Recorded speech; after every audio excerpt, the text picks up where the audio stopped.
Not a single day passes for me without witnessing tears of joy and love around me. Every day, somebody will be shedding tears of love and joy. I don't think there's a better way to live in this world And all of us should strive to create our own circles of joyfulness and pleasantness around us. Because if you're not joyful by your own nature, if you're always going around with the fear of suffering, as long as fear of suffering is there within you, you will never walk your life with full stride. It'll always be half a step.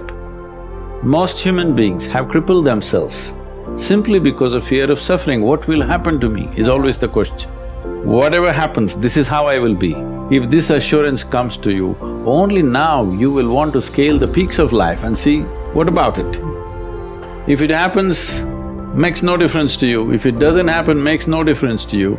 That's when you would like to really explore every dimension of life. So first and foremost thing is this, that your way of being is not determined by what's around you. If you bring this one aspect to you, there is no fear of suffering. Once there is no fear of suffering, you will traverse the breadth and length of this life without hesitation. When it comes to what you want to do, you must think clearly, it's very important. Thinking clearly means, the question is not about what will get me this, what will get me that. Is your life precious to you? All of you, I'm asking. Your life, is it precious to you? So before you invest this life into something, you must look whether today if I invest my life into this, after 25 years, will it still mean a lot to me? After 50 years, will it still mean a lot to me? At the end of my life, if I turn back and I look, will I be proud of this or will I be ashamed of what I'm doing right now? Doesn't matter what other people say. But you should not do anything that you will feel ashamed of, isn't it so? It doesn't matter, people say so many things. Everybody has an opinion, it's their business. But you don't do something that you will feel ashamed of, isn't it? Then you're turning against yourself. Somebody turns against you, you can leave them and go somewhere else. If you turn against yourself, you'll have to live with it forever. So this is all you have to look at it. Something will get you money, something will get you comfort, that's not the point. What you choose to do, will it give you a life? When I say give you a life, are you just trying to make a living or are you trying to make a life out of this? It's important. Making a living is not an issue. A worm, an insect, a bird, an animal, all of them are making their life, making a living, isn't it so? They're even making a life out of it, but definitely they're making a living. So making a living with such a big brain is not an issue. Earning your food is not an issue, making a living is not an issue. Only problem is you want to live like somebody else, that's an endless problem. I want to live is not a problem. I want to live like you, this is a problem. So, it is important, if you consider your life as a precious life, you must make sure you make a wonderful life out of this. If your friend does not do well, you'll feel sad about it. If he does very well, you'll feel very sad about it. So you have fixed yourself in such a way, whichever way you cannot be happy. You're in a self-defeating mode. No matter what happens, you will not be happy.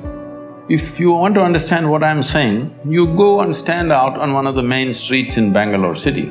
Leave the poor people who are selling kadlekai on the street side, leave them. Only look at those BMWs, Mercedes and Maseratis and whatever is going around in Bangalore city. Only look at the dream cars, because many of you may have dreams also of this.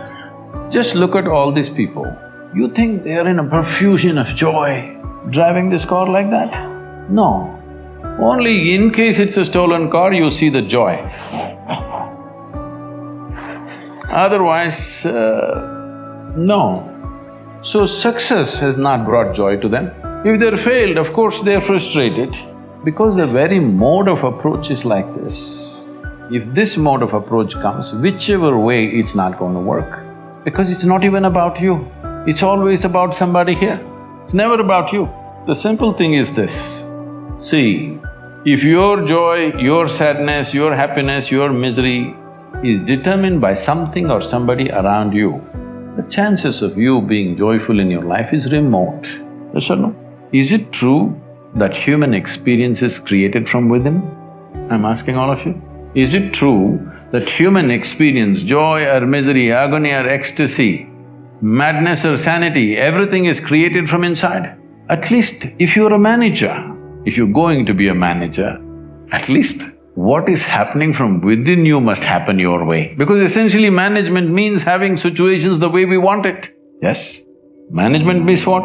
Having situations the way we want it. Well, if the world is not happening your way, at least this one must be happening your way, otherwise what kind of management is this? Here there's only one person, huh?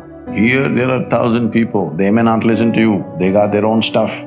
But here there's only one person, at least here what you want must happen, isn't it? If what you want happened, would you keep yourself blissed out or miserable? What's your choice? You must choose, I'm going to bless you now, huh? Blissed out, of course. So if such a thing is not happening, then all these problems come. If things work, it is a problem. If they don't work, it's a problem. If you get a seat in this institution, it's a problem. If you cannot get out of this, it's a problem.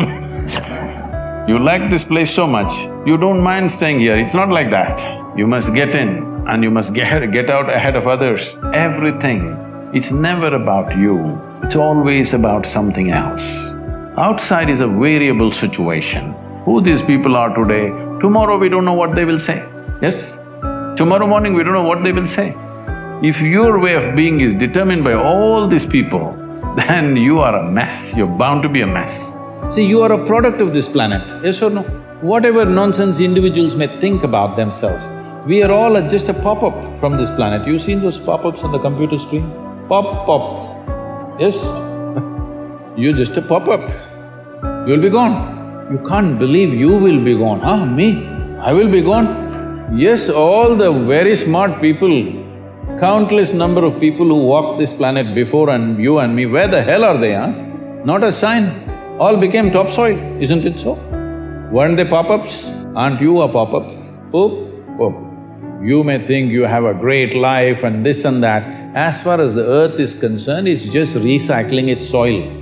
Yes, throws you up and draws you back, throws you up and draws you back. So in this little pop-up, the important thing and the most important thing is, you create sensitivity within you, such sensitivity that every dimension of life comes into your experience before you fall dead. Is it not important? You experience this life in this fullest possible scale, yes or no? Experience means people think, we must party every day. No, same damn thing how many times you will do. There is much more for the human life to explore. You must become sensitive. When I say sensitive, because the word sensitive is used in a wrong way in the sense, when people say, oh, she's very sensitive, we are supposed to understand, she will get hurt for just about anything. Yes? No, being sensitive to life and being ego-sensitive are two different things. Being sensitive to life means if you walk into this hall, you experience everything that's here, you don't miss a thing. If you walk outside, you don't miss a thing. Every dimension of life should come into your experience. You talked one time, I thought this was so interesting, about how every time you get a belief, it's like a conclusion, and every conclusion is a death unto itself, and it's like shutting a door on something. Yes, otherwise, see, you just see, you look at your own picture when you're 5 years of age, it's like this. Slowly it's becoming like this. What is it? You're dying in installments. The more conclusions you make, the less alive you become. This is all that's happened to people. They call this knowledge. This is not knowledge.